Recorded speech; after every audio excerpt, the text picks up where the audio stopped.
તો દારૂકાંડ અને તોડકાંડને લઈને હવે રાજકોટ ક્રાઇમ બ્રાન્ચમાં બદલીનો દોર શરૂ થઈ ચૂક્યો છે। મહત્વપૂર્ણ સમાચાર, રાજકોટ ક્રાઇમ બ્રાન્ચમાં બદલીનો દોર શરૂ થઈ ચૂક્યો છે। કેટલાકની બદલી પણ કરવામાં આવી, જેમાં તોડકાંડ અને દારૂકાંડ બાદ 16 પોલીસ કર્મચારીઓની બદલી કરવામાં આવી છે।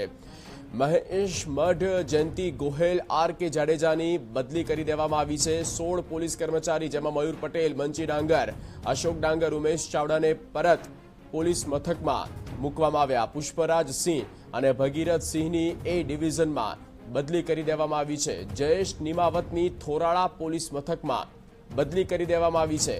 રાજકોટ ક્રાઇમ બ્રાન્ચમાં બદલી ચેતનસિંહ, વનરાજસિંહ, સિદ્ધરાજસિંહની કુવાડવા પોલીસ મથકમાં બદલી કરી દેવામાં આવી છે। તો 75 લાખનો આ કથિત તોડકાંડ અને જેમાં સમગ્ર રાજ્યમાં એક રીતે બદનામ થયેલ રાજકોટ ક્રાઇમ બ્રાન્ચમાં હાલ તો બદલીનો દોર શરૂ થયો છે। સંવાદદાતા મોહિત ભટ્ટ ફોનલાઈન પર। મોહિત, પૂરી વિગત।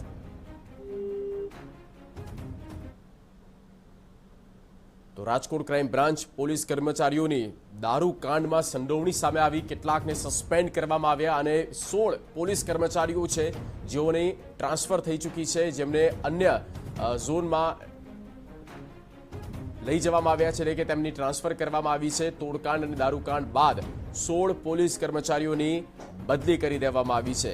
75 લાખનું આ કથિત તોડકાંડ કેસમાં રાજકોટ ક્રાઇમ બ્રાન્ચ વિવાદમાં આવી અને ત્યારબાદ પીએસઆઈ સહિત 3 હેડ કોન્સ્ટેબલ હતા અને તેઓને સસ્પેન્ડ કરવામાં આવ્યા હતા, જેમાં દારૂ ભરેલ આખું જે ટ્રક અપહરણ કરીને લઈ જવાનો ગંભીર ગુનો કર્યો છે તેને લઈને 16 પોલીસ કર્મચારીઓની બદલી રાજકોટ ક્રાઇમ બ્રાન્ચના।